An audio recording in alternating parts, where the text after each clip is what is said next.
Hi friends, welcome to my channel వంట సమయం. ఈరోజు మనం బెండకాయ పచ్చడిని ఎలా ప్రిపేర్ చేయాలో తెలుసుకుందాం. ఈ పచ్చడి రైస్లోకి చాలా బాగుంటుందండి. ఈ విధంగా చేసుకుంటే మీరు కూడా చూసి ట్రై చేయండి. ఇప్పుడు మనం ప్రాసెస్లోకి వెళ్ళిపోదాం. ముందుగా స్టవ్ వెలిగించి ప్యాన్ పెట్టుకొని కొద్దిగా ఆయిల్ వేసుకోవాలి. ఆయిల్ వేడయ్యాక 1/2 టీ స్పూన్ మెంతులు, 2 స్పూన్ల ధనియాలు, 1/2 టీ స్పూన్ జీలకర్ర వేసుకొని దోరగా వేయించుకోవాలి. మంటని మీడియం ఫ్లేమ్లో పెట్టుకొని వేయించుకుంటే మాడకుండా ఉండిద్దండి. ఇలా ఫ్రై చేసుకున్నాక ఎండుమిర్చిని వేసి ఫ్రై చేసుకోవాలి. నేను ఇక్కడ 15 నుంచి 20 లోపు తీసుకున్నాను. మీరు స్పైసీ ఎక్కువగా కావాలనుకుంటే ఎక్కువగా వేసుకోవచ్చు.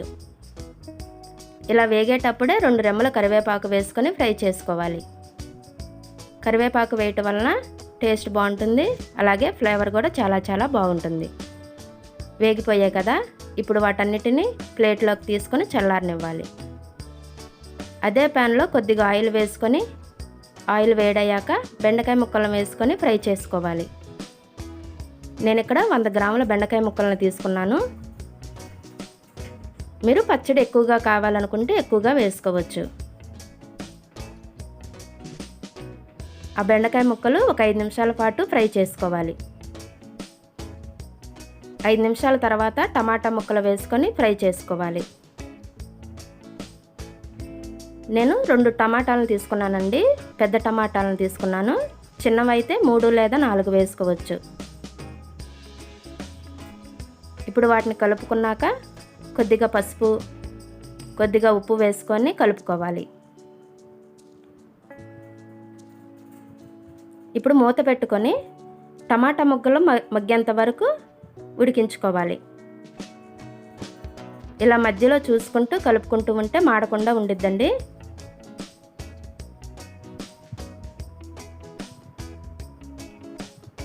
చూసారు కదా, మగ్గిపోయాయి. టమాటా ముక్కలు ఈ విధంగా మగ్గాక కొద్దిగా చింతపండును వేసుకొని కలుపుకోవాలి. నేను ఇక్కడ కొద్దిగా వేసుకుంటున్నాను, ఎందుకంటే టమాటా ముక్కలు ఎక్కువగా తీసుకున్నాను కాబట్టి. మీరు పులుపు ఎక్కువగా కావాలనుకుంటే ఎక్కువగా వేసుకోవచ్చు.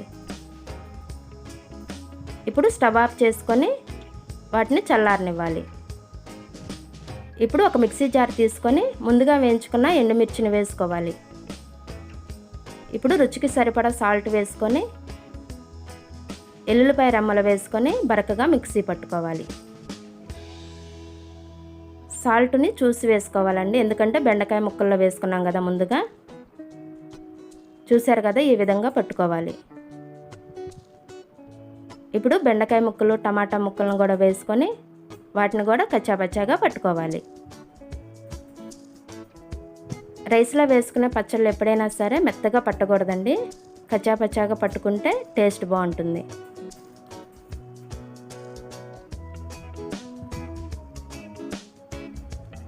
ఈ విధంగా పట్టుకున్నాక పక్కన పెట్టుకొని తాలింపు కోసం స్టవ్ వెలిగించి ప్యాన్ పెట్టుకొని ఆయిల్ వేసుకోవాలి. ఆయిల్ వేడయ్యాక 1 స్పూన్ ఆవాలు, కొద్దిగా పచ్చెనగపప్పు, మినపప్పు వేసుకొని ఫ్రై చేసుకోవాలి. ఇవి కొద్దిగా ఫ్రై అయ్యాక ఎండుమిర్చి, కొద్దిగా దంచుకున్న వెల్లుల్లి రెమ్మలు వేసుకొని ఫ్రై చేసుకోవాలి. ఇప్పుడు 2 రెమ్మల కరివేపాకు వేసుకొని ఫ్రై చేసుకోవాలి. ఇప్పుడు స్టవ్ ఆఫ్ చేసుకొని మనం ముందుగా పట్టుకున్న పచ్చడిలో వేసుకొని కలుపుకోవాలి. మనం మిక్సీ పట్టుకునేటప్పుడు బెండకాయ ముక్కలు బంకగా ఉంటాయండి. ఇలా తాలింపు వేసుకున్నాక ఆ బంకేం ఉండదు, టేస్ట్ చాలా బాగుంటుంది. మీరు కూడా చూసి ట్రై చేయండి. ఈ వీడియో కనుక మీకు నచ్చినట్లయితే లైక్ చేసి, షేర్ చేసి మా ఛానల్ని సబ్స్క్రైబ్ చేయండి. Thanks for watching.